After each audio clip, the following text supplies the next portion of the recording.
Veamos ahora algunos consejos para crear oraciones correctas.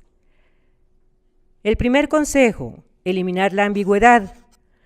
Se denomina ambigüedad o anfibología al fenómeno que se produce cuando un enunciado o una oración puede interpretarse en dos sentidos diferentes.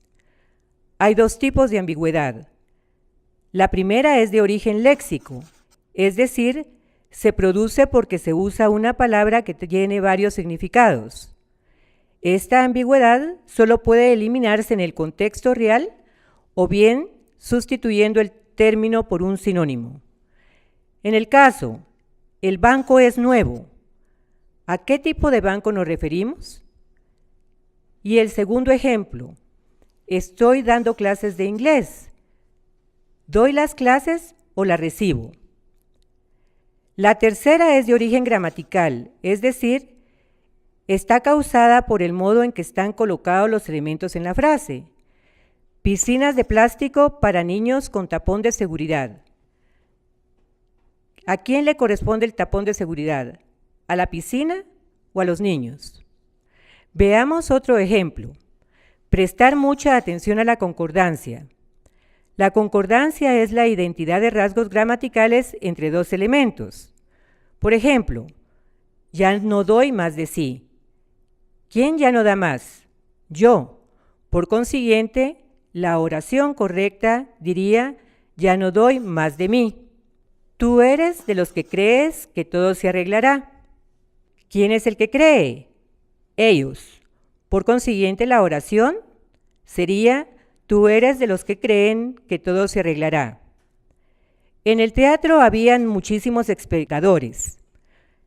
Vimos que el verbo haber sin participio solo admite las personas en singular. Por consiguiente, la oración diría, en el teatro había muchísimos espectadores. Y por último, se detuvieron a los tres asaltantes. Lo correcto, se detuvo a los tres asaltantes. Otro consejo, concluir la frase que se haya empezado. Evitar los anacolutos.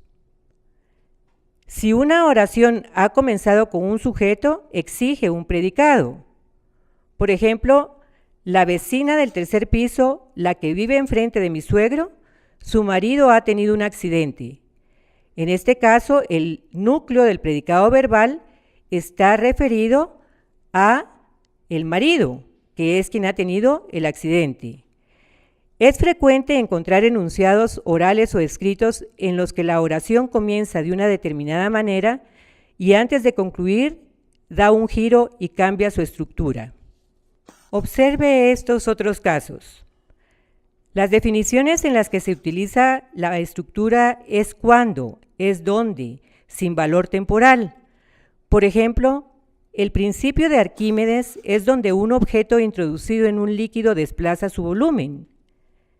La oración gana en claridad si sustituimos la expresión es donde por establece, por ejemplo. Otro caso, la coordinación de verbos, adjetivos o sustantivos que tienen régimen preposicional distinto. Manifestó su adhesión y compromiso a las ideas expuestas. En este caso, adhesión e ideas requieren una preposición distinta.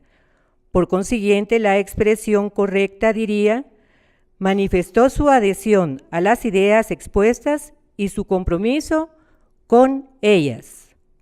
El segundo caso, declaró que ni era partidario ni pertenecía a la organización. Al igual que el ejemplo anterior, las dos expresiones requieren una preposición distinta.